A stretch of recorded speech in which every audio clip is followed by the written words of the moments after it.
سپہر کے 3 بجے ہیں۔ السلام علیکم، یہ ریڈیو پاکستان ہے۔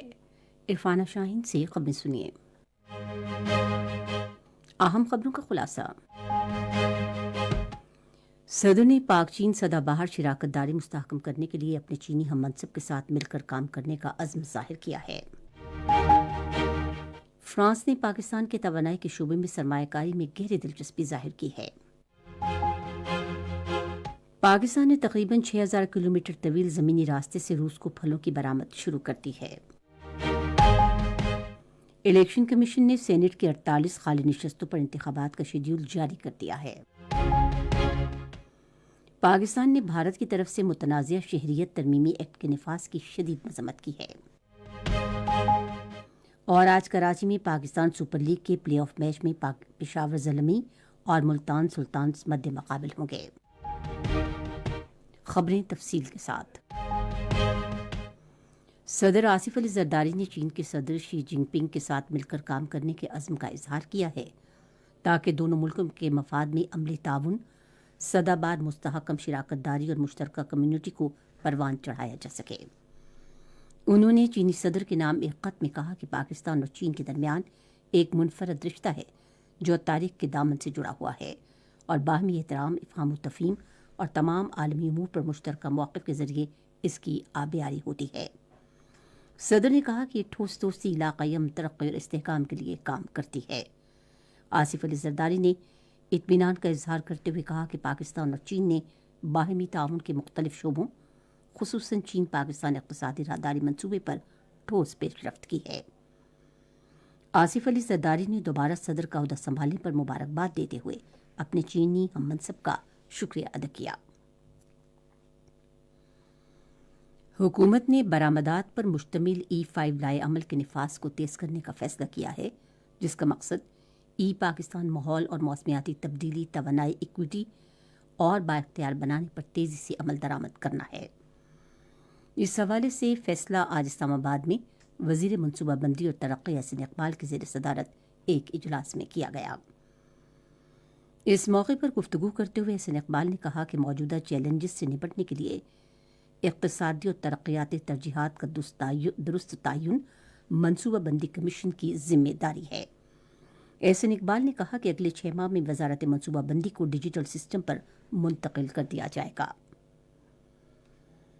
فرانس کے ایک وفد نے اپنے مشن کے نائب سربراہ گلیم ڈوبلوس کی قیادت میں وزیر توانائی ڈاکٹر مصدق ملک سے اسلام آباد میں ملاقات کی۔ وفد کے حکام نے پاکستان میں توانائی کے مختلف شعبوں میں سرمایہ کاری میں گہری دلچسپی ظاہر کی، جس میں LNG کارگو کی فراہمی سے لے کر توانائی کے وسائل کی تلاش اور ملک کے اندر توانائی کی تجارت، تقسیم اور ترسیل بڑھانے کے منصوبے شامل ہیں۔ نیشنل لاجسٹک سیل اور خصوصی سرمایہ کاری سہولت کونسل کے زیر اہتمام ریفر ٹرک ٹرانزٹ منصوبہ شروع کیا گیا ہے۔ اس منصوبے کے تحت نیشنل لاجسٹک سیل کی 16 ٹرک کینو لے کر روس کے 2 شہروں میں پہنچ گئے ہیں۔ اس کے ساتھ ہی پاکستان نے تقریباً 6000 کلومیٹر طویل زمینی راستے سے روس کو پھلوں کی برآمد شروع کر دی ہے۔ ریفر ٹرک ٹرانزٹ کے دوران کینو کو زیادہ عرصے تک تازہ رکھنے کے لیے مناسب درجہ حرارت کو برقرار رکھا جاتا ہے۔ ادھر روس نے دونوں ملکوں کے درمیان تجارت کو فروغ دینے کے لیے نیشنل لاجسٹک سیل اور خصوصی سرمایہ کاری سہولت کونسل کی کوششوں کو سراہا۔ یہ خبریں آپ ریڈیو پاکستان سے سن رہے ہیں۔ سینٹ کی 6 خالی نشستوں پر ضمنی انتخابات کے لیے پولنگ قومی اسمبلی اور سندھ اور بلوچستان اسمبلیوں میں جاری ہے۔ پولنگ اسلام آباد میں ایک خالی نشست، سندھ کی 2 عام نشستوں اور بلوچستان کی 3 خالی نشستوں پر ہو رہی ہے۔ قومی اسمبلی میں پیپلز پارٹی کے امیدوار یوسف رضا گیلانی اور سنی اتحاد کونسل کے امیدوار چودھری الیاس مہربان میں مقابلہ ہے۔ وزیر اعظم محمد شہباز شریف نے پارلیمنٹ ہاؤس اسلام آباد میں سینٹ کے ضمنی انتخابات میں اپنا ووٹ ڈالا۔ سندھ اسمبلی میں دونوں نشستیں پیپلز پارٹی کے نثار احمد کھوڑو اور جام مہتاب ڈہر کے استعفے سے خالی ہوئی تھیں۔ پیپلز پارٹی اور سنی اتحاد کونسل کے 2 امیدوار انتخاب میں حصہ لے رہے ہیں۔ بلوچستان کی 3 نشستیں سرفراز احمد بگٹی، پرنس احمد عمر احمد زئی اور مولانا عبدالغفور حیدری کے استعفے سے خالی ہوئی تھیں۔ ان نشستوں پر 12 امیدواروں کے درمیان مقابلہ ہے۔ الیکشن کمیشن نے سینٹ کی 48 خالص نشستوں پر انتخابات کا شیڈول جاری کر دیا ہے۔ شیڈول کے مطابق پولنگ آئندہ ماہ کی 2 تاریخ کو صبح 9 بجے سے شام 4 بجے تک ہوگی۔ امیدوار اپنے کاغذات نامزدگی کل سے ہفتے کے روز تک ریٹرننگ افسران کو جمع کرا سکتے ہیں۔ وفاقی دارالحکومت میں ارکان قومی اسمبلی ایک جنرل نشست اور علماء سمیت ایک ٹیکنوکریٹ کی نشست کے لیے سینیٹرز کا انتخاب کریں گے۔ صوبائی اسمبلیوں کے ارکان 7 جنرل نشستوں، 2 خواتین اور ہر صوبے سے علماء سمیت 2 ٹیکنوکریٹس اور پنجاب اور سندھ سے غیر مسلموں کی ایک نشست کے لیے ایوان بالا کے ارکان کو منتخب کریں گے۔ یہ نشستیں ارکان کی مدت ختم ہونے کے بعد اس ماہ کی 11 تاریخ کو خالی ہوئی تھیں۔ امریکی بحری جہاز USS Indianapolis freedom class littoral combat آج کراچی کی بندرگاہ پر لنگر انداز ہوا، جہاں پاک بحریہ کے اعلی حکام نے اس کا استقبال کیا۔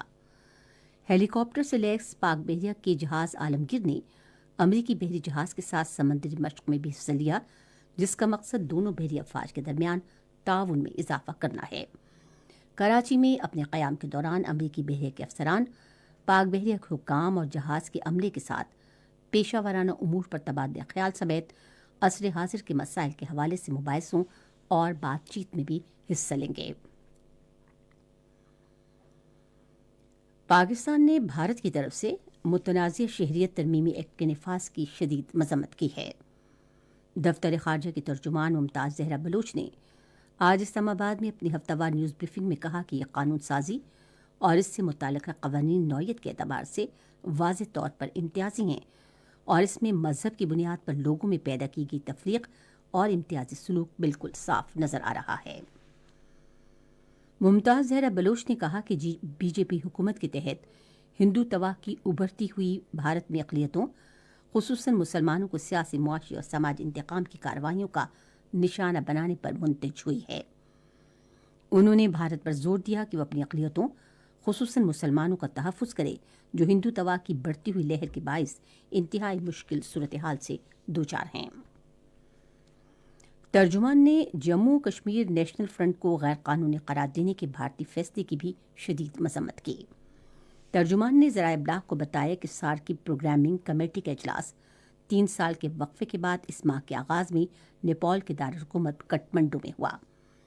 انہوں نے کہا کہ اس اجلاس میں سارک عمل کی حیثیت اور سرگرمیوں کا جائزہ لیا گیا اور سارک سیکریٹریٹ، خصوصی اداروں اور علاقائی مراکز کے بجٹ اور سالانہ پروگراموں کو حتمی شکل دی گئی۔ اسرائیل کی طرف سے فلسطینیوں پر جاری وحشیانہ مظالم پر گہری تشویش کا اظہار کرتے ہوئے ترجمان نے اقوام متحدہ کی سلامتی کونسل پر بھی زور دیا کہ وہ فلسطینی عوام کے مصائب اور مشکلات کے خاتمے کے لیے اپنی ذمہ داریاں پوری کرے۔ کل جماعتی حریت کانفرنس نے عالمی برادری سے اپیل کی ہے کہ وہ جنوبی ایشیا میں پائیدار امن کے لیے تنازع کشمیر کے حل میں اپنا کردار ادا کرے۔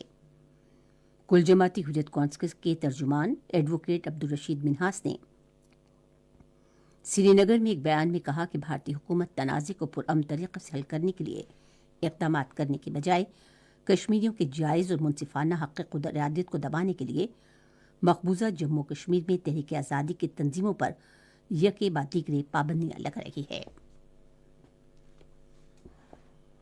پاکستان سپر لیگ کے پلے آف مرحلے کا پہلا میچ آج کراچی میں پشاور زلمی اور ملتان سلطانز کے درمیان کھیلا جائے گا۔ میچ رات 9 بجے شروع ہوگا۔ محکمہ موسمیات کی پیشگوئی کے مطابق آئندہ 12 گھنٹے کے دوران ملک کے بیشتر علاقوں میں موسم زیادہ تر خشک جبکہ بالائی علاقوں میں سرد اور جزوی طور پر ابر آلود رہے گا۔ آج ریکارڈ کیا گیا بعض بڑے شہروں کا درجہ حرارت کچھ اس طرح سے رہا کہ اسلام آباد 21، لاہور 24، کراچی 31، پشاور 19، کوئٹہ 12، گلگت 18، مری 10، مظفر آباد 20، سری نگر 15، جموں 24 اور لیہ 2 ڈگری سینٹی گریڈ۔ خاص خبروں کا خلاصہ ایک بار پھر۔ صدر نے پاک چین سدہ بہار شراکت داری مستحکم کرنے کے لیے اپنے چینی ہم منصب کے ساتھ مل کر کام کرنے کا عزم ظاہر کیا ہے۔ پاکستان نے تقریباً 6000 کلومیٹر طویل زمینی راستے سے روس کو پھلوں کی برآمد شروع کر دی ہے۔ اور آج کراچی میں پاکستان سپر لیگ کے پلے آف میچ میں پشاور زلمی اور ملتان سلطانز مد مقابل ہوں گے۔ خبریں ختم ہوئیں۔ مزید خبروں اور تجزیوں کے لیے ہماری ویب سائٹ ہے radio.gov.pk اور فیس بک کے link radio Pakistan news official پر آپ ہماری ان خبروں کی براہ راست ویڈیو سٹریمنگ بھی ملاحظہ کر سکتے ہیں۔